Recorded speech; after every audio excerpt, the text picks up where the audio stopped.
हाँ, ओके, जल क्या बताते हैं? जल का विकास रेडिकल यानी मूलांकुर से होता है। ये निगेटिव फोटोट्रॉप, पॉजिटिव जियोट्रॉप होता है। जल का काम स्थिरता प्रदान करना तथा भोजन को स्टोर करना, जबकि अवशोषण का काम रूट हेयर का होता है। जल प्रेशर लगा के पानी को ऊपर फेंक सकता है, जिसे रूट प्रेशर कहते हैं। क्या कहेंगे? Root pressure. हर एक जल का जो मुख्य भाग होता है उसे मूसला जल कहते हैं। क्या कहेंगे? मूसला।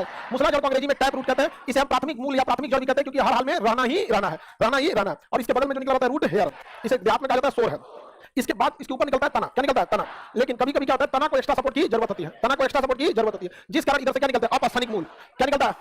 अपस्थानिक मूल, अपस्थानिक जड़। अगर ये 90 डिग्री पे हुआ तो स्तंभ।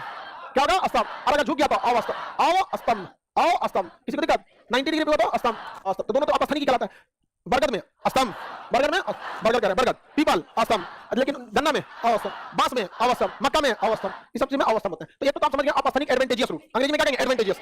हमारे हाथ में रहता तो हम दोनों को काट देते हैं, केवल ये बताते हैं एडवांटेजियस। ठीक है? हाँ हाँ, ये पानी नहीं, जड़ तो कौन जड़ पानी नहीं सोखता भैया, नहीं जड़ सोखेगा, मूसला जड़ सोखेगा। पानी सोखने का काम रूट हेयर करता, कोई भी जड़ पानी नहीं सोखता। पानी कौन सोखेगा? Root hair. दूसरा हम आपको जड़ बता दिया था ना, एक ऊपर की ओर चढ़ता है जिसे आरोही मूल कहते हैं, आरोही मूल क्लाइंबिंग रूट कहते हैं, वो ऊपर की ओर चढ़ने लगता है, जैसे पान और मनी प्लांट। तो क्या उसमें टैप रूट नहीं रहता है? अरे भैया ये करेगा, इससे कोई समझौता नहीं। आप ग्रेजुएशन, आप बीए कीजिए, बीएससी कीजिए, बीकॉम कीजिए, एमबीबीएस कीजिए, बीटेक कीजिए, कुछ कीजिए, मैट्रिक तो करना ही है। समझ गए कि नहीं? मैट्रिक तो करना है, इससे कोई नहीं छोड़ सकता है। छोटा सा तो दूसरा पौधा निकल जाएगा, इतना छोटा थोड़ा सा दूसरा निकल जाएगा, उसे नुकसान नहीं करता। अगर दूसरे पौधे पे निकला और नुकसान किया तो परजीव, दूसरे पौधे पे निकला नुकसान नहीं किया तो अधिपाद। क्या होता है? जैसे जुआ हमारे ऊपर आ गई, नुकसान करने लगते हैं, तो क्या है? परजीवी। अच्छा, अगर कोई चीज आ गया नुकसान नहीं कर, जैसे देखते हैं तिल निकल जाता है, तिल मासा निकल जाता है, छोटा सा मांस टाइप का कुछ कहीं क्या आ जाता है, मासा आ जाता है, क्या नुकसान करता है? तो उसे क्या कहेंगे? अधिपाद। तो जब नुकसान करेगा तो पैरासाइटिक, नहीं किया तो एक फोटो आपको पढ़ाया ना नेगेटिव। लेकिन कुछ ऐसे पौधे हैं जिनके जड़ जो होते हैं वो हरे रंग के होते हैं और बाहर आके प्रकाश संश्लेषण, धूप से ऊर्जा बना सकते हैं। सिंघाड़ा, सिंघाड़ा समझते हैं? पानी में होता है, तो उसका जड़ प्रकाश संश्लेषण कर सकता है। तो क्या किसी पौधे का जड़ प्रकाश संश्लेषण कर सकता है? प्रकाश संश्लेषण कर सकता है, उसे हम प्रकाश संश्लेषणीय जड़ कहते हैं। Photosynthesis root, photosynthesis root. Example के तौर पे सिंघाड़ा, वो कोई इंपॉर्टेंट नहीं है, उसे कोई मतलब नहीं है, ये कोई एग्जांपल है तो आप इसे पढ़ सकते हैं। में कहीं कोना देखे हैं? आलू में आलू जड़ नहीं, जमीन के अंदर रहने वाला हर एक चीज जड़ हो ये गारंटी नहीं।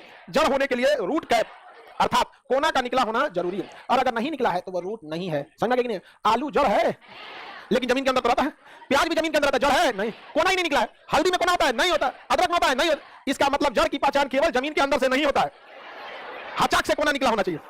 जड़ की पहचान हचाक से कोना निकला। समझ गया? अगर हचाक से कोना नहीं निकला है तो जड़ नहीं है। आलू जड़ है, अदरक, हल्दी, लहसुन नहीं है। लहसुन अब हम लहसुन बोले ना तो इससे लहसुन याद आया है।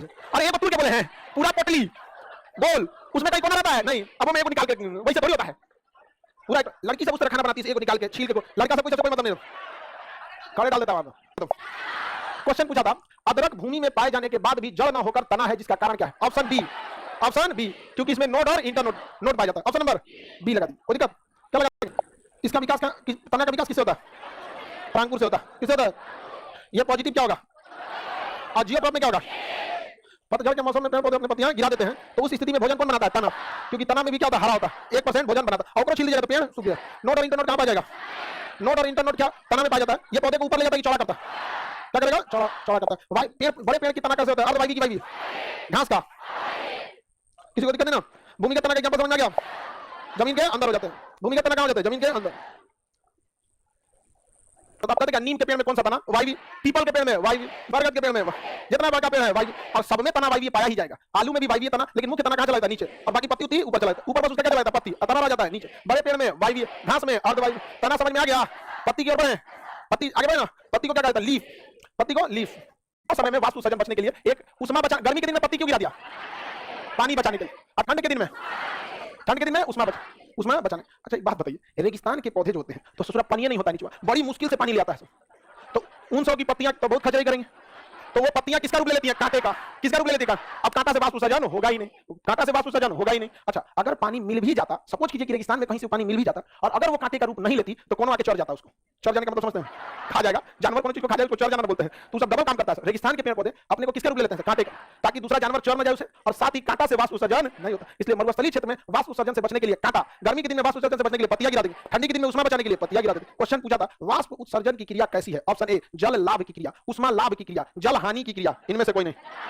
ये तो बच्चा का सवाल नहीं हो गया। जल हानि की क्रिया, पसीना कैसी प्रक्रिया है, जल हानि की प्रक्रिया है, समझ गए कि नहीं? पत्ती भोजन प्रकाश संश्लेषण के द्वारा बनाता है, और ये एक चैप्टर ही है प्रकाश संश्लेषण, ठीक है? पूरा का पूरा चैप्टर ये फोटोसिंथेसिस। तो हम वहां जाके गेहूं का छिलका हटा के गेहूं निकलेंगे तो उसमें दो भाग में निशान जरूर लगा रहेगा, लेकिन टूटेगा नहीं। जबरदस्ती तोड़िएगा तो टेढ़ बकने टूट जाएगा यहाँ पर, समझा गया? वहीं जिसकी पत्तियां छोटी होंगी, जैसे चना को देखिएगा तो उसकी छिलका हटाएंगे, आराम से दो भाग में बढ़ जाएगा। मूंगफली आराम से दो भाग में बढ़ जाएगा। तो इसके दो बीज पत्र, बीज के हिस्सा को पत्र कहते हैं, कोट कहते हैं, मोनो, ये डाइकोट, ये मोनोकोट। तो जालिकावत पेड़ पौधों की जो फल लगते हैं वो कितने हैं?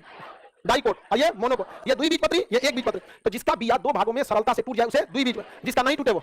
खजूर का आकार का पेड़ देखें, खजूर की पत्तियां लंबी, खजूर की पत्तियां लंबी, सिरा विन्यास समानांतर, कैसा? एक बीजपत्री। खजूर के बिया को दो भाग में तोड़ के देख लीजिए, दांत हाथ सब टूट के बढ़ जाएंगे, नहीं टूटेगा। गेहूं का बिया टूट जाएगा, नहीं तोड़ेंगे तो टूटेगा, लेकिन बराबर नहीं टूटेगा, और आसानी से तो टूटेगा नहीं। मटर का बाहर का कवर आता है, खत्म कहानी। दो भाग मूंगफली और लौका छिलका आता है, सीबीएसई वाला छिलके खाता है उसको, दो बार छिलता है, एक बार बाटा वाला, अभी देखो लड़का वाला इसे छिलके रगड़ के उसके 1 मिनट टाइम कमिंग बैक, खाओ तुम भी। हिंदी मीडियम वाला थोड़ेगा देखा तो मेरा, अच्छा उसमें कौन ना दाना फंस जाता है, निकल में नहीं करता, नहीं निकलता है, कहाँ गया? दूर सोचा गिर गया आप छोड़ेगा नहीं उसको नहीं होता है। जब आम का फल खा गए, बचा गुठली, कोई भी चीज का गुठली आपको बिना कवर का नहीं मिलेगा। आप ध्यान से देखिएगा, धान के ऊपर, चावल के ऊपर धान का कवर, गेहूं के ऊपर उसका कवर, तो आम की गुठली के ऊपर भी आम के गुठली का कवर। आम खा गए, गुठलिया तो कवर है, सूख जाएगा तो धक धक बोलेगा। उसको ईंटा से कुचिएगा तो उसके अंदर से एकदम नरम निकलेगा, वो है बिया, समझ गया? उसको दो भाग में तोड़ेंगे, आराम से टूट जाएगा, और उसको रगड़ के उसमें नीम का पत्ती डाल के पिपीली बजाते नहीं बनाए। हमने तो मोबाइल में होता था, यही होता था, नीम कौड़ी का खटिया बना देते, नीम का पत्ती जो कितना ना, अरे नीम का जो पेड़ होता है उसमें से नीम कौड़ी फलता है, समझा? तो हम लोग 4 पैसे नीम कौड़ी जोड़ लेते थे, और झाड़ू का 3 का इसमें गुजर के 2 मंजिला 3 मंजिला घर बनते। छोटे पत्ते कैसे होते हैं? जालिकावत, इनमें लगने वाला फल द्विबीजपत्री ना, अमरूद, हाँ तो उसके लिए आपको माइक्रोस्कोप लगाना पड़ेगा, बढ़िया। अमरूद में भी यही होता है, लेकिन उसको देख कैसे पाइएगा? माइक्रोस्कोप लगाना। इसलिए वही एग्जांपल लिए जो आप लोग देख सकते हैं, ठीक है? केला एक बीजपत्री होता है, केला में काला काला छोटा छोटा सरसों के दाना जैसा बिया होता है, उसको अगर माइक्रोस्कोप से बड़ा करेंगे तो लड्डू बराबर दिखेगा, फिर तोड़ेंगे तब आपको समझ में आएगा, अदरवाइज नहीं समझ में आएगा। तो कुछ इतना छोटा एग्जांपल ना ले ले कि फिर समझाने में दिक्कत आने लगेगा, ठीक है? तो लंबी पत्तियां दिमाग में बैठा लीजिए, लंबी पत्तियों का सिरा विन्यास, एकांतर समानांतर, जो भी बोलिए, एकांतर या समानांतर, उनके बीज कैसे होते हैं? एक बीज। धान, गेहूं, खजूर, केला, सब देखे रहते हैं, धान, गेहूं, खजूर, केला, और जिनकी पत्तियां छोटी रहती हैं उनका सिरा विन्यास जालिकावत। अब आप बताओ, आपको अगर एग्जाम में क्वेश्चन सेट करना रहता है पत्ती से, तो क्या आप सेट करते हैं कि सिंपल लीफ किसे कहते हैं?